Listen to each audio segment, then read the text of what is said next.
Hola, los saluda Gaby del Instituto Bíblico para la Mujer y el Instituto Bíblico Online. Hoy 30 de mayo, revisando nuevamente nuestro devocional en pos de lo supremo. El título de hoy es Sí, pero. La cita la encontramos en Lucas capítulo 9, versículo 61, donde dice lo siguiente: Te seguiré, Señor, pero. Oremos. Padre amado, reconocemos lamentablemente esta palabra, pero, en nuestra vida, porque tristemente es algo que muchas veces utilizamos como condición en cuanto a nuestra vida para ti. En muchas otras cosas reconocemos que no lo hacemos, pero en todo lo que tú nos pides parece una locura, pero levantamos esta condición por la cual nos estamos perdiendo. Evidentemente una vida eterna como tú quieres que nosotros tengamos ahora. Ayúdanos para la gloria de Cristo Jesús, te lo pedimos. Amén y amén.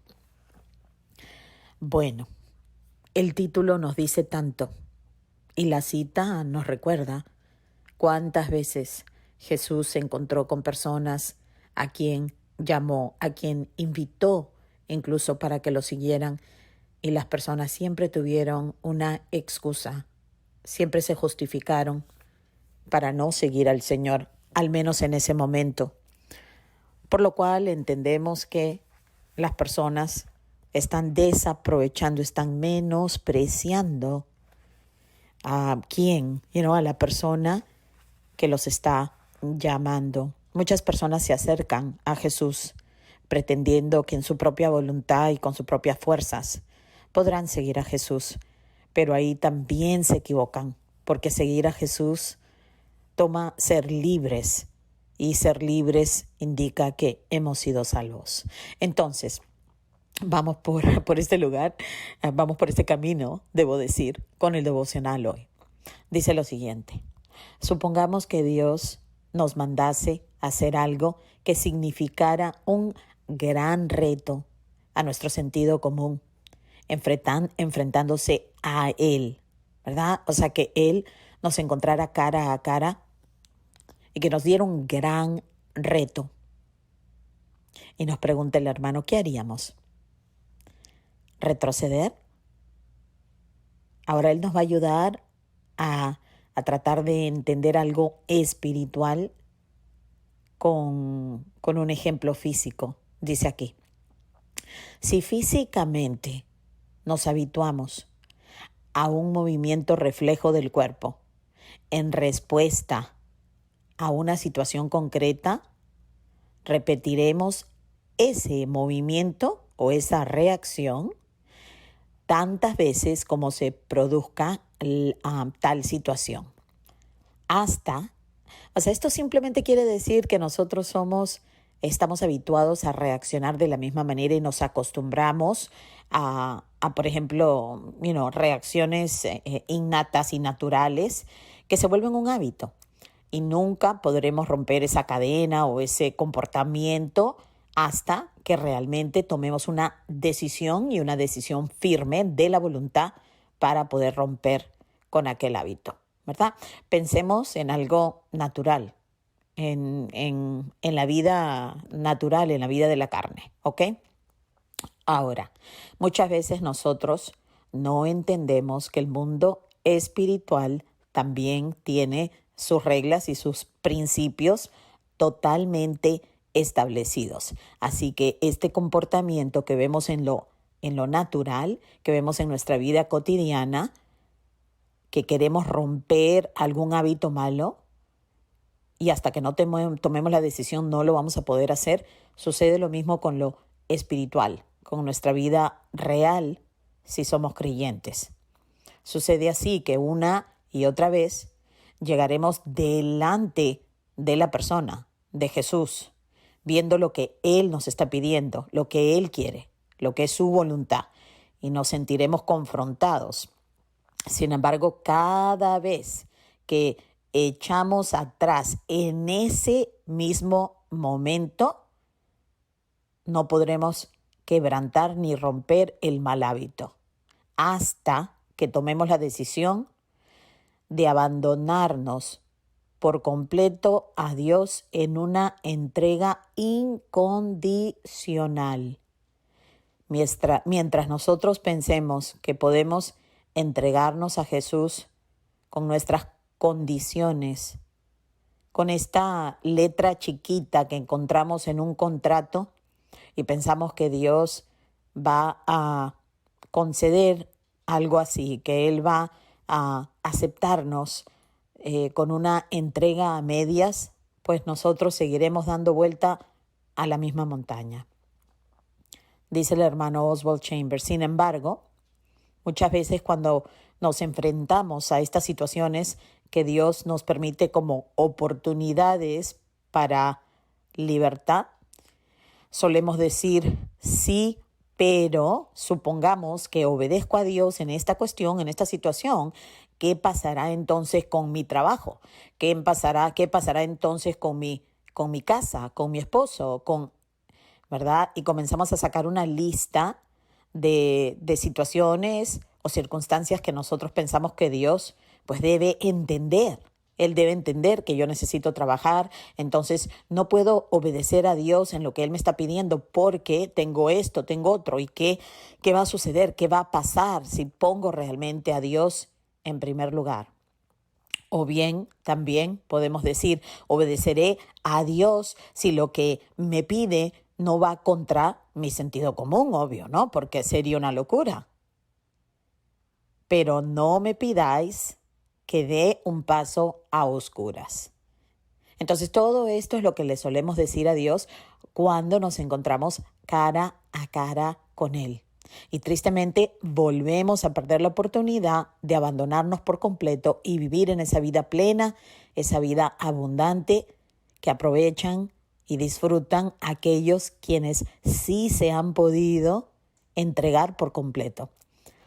Dice aquí el hermano, Jesucristo demanda de los que han puesto su confianza en Él el mismo espíritu audaz y arrojado de que hace gala el hombre natural. Así como el hombre natural se entrega por completo, por ejemplo, al trabajo porque necesita su cheque y no se levanta todos los días con este pero, si voy a ir al trabajo no sé, pero voy, no voy. O llevar a los niños a la escuela, por ejemplo, son cosas, o si vas a cocinar algo para comer, a poner algo en la mesa, realmente no son cosas que no son debates, vamos a decir, en el día a día. Entonces, Jesús espera eso de sus hijos, aquellos que son espirituales, que han nacido de nuevo. Recordemos que este devocional está dirigido a aquellos que se consideran cristianos, aquellos que se consideran que han vuelto a nacer, que han sido regenerados, aquellos que han sido salvos por gracia mediante la fe. Entonces, dice, cuando uno quiere conseguir algo digno de mención, o sea, cuando uno quiere ganar algo que vale la pena, tiene que arriesgarlo todo y estar dispuesto a saltar al vacío. Yo conozco personas que quieren sacar, digamos, un título y van a ir a la escuela y así tengan que quemarse las pestañas hasta las 3 de la mañana, si vale la pena, porque esto les va a traer, vamos a decir, más economía. Bueno, lo van a hacer, pero cuando se trata de algo que el Señor les está pidiendo, pues entonces ahí hay como 50 peros. A esto se refiere el hermano Oswald Chambers. Dice, en el reino espiritual, Jesucristo nos pide que arriesguemos todo lo que nosotros sostenemos y creemos basado en nuestro sentido común. Él quiere que nos entreguemos y confiemos en Él y que saltemos por fe a lo que Él nos dice. Ahora, muchos nos podemos preguntar cómo podemos saber lo que Jesús nos está diciendo, cómo podemos estar seguros que es Dios quien nos está pidiendo algo. Bueno, separados de su palabra, jamás lo sabremos. ¿Por qué? Porque la palabra de Dios es la voz de Dios. Entonces, ¿cómo podemos saber cuál es su voluntad? ¿Cómo podemos saber qué es lo que Él nos está diciendo si no estamos acostumbradas a su lenguaje, a su voluntad escrita, lo que Él nos ha dejado, a su voz incluso? Porque no se trata de solo tener palabras en un libro. Hay personas que pueden leer la Biblia por años de años que no conocen al Señor. El Señor Jesús dice que Él es el buen pastor que cuida a sus ovejas y Él nos asegura que sus ovejas oyen su voz. ¿Cómo es posible?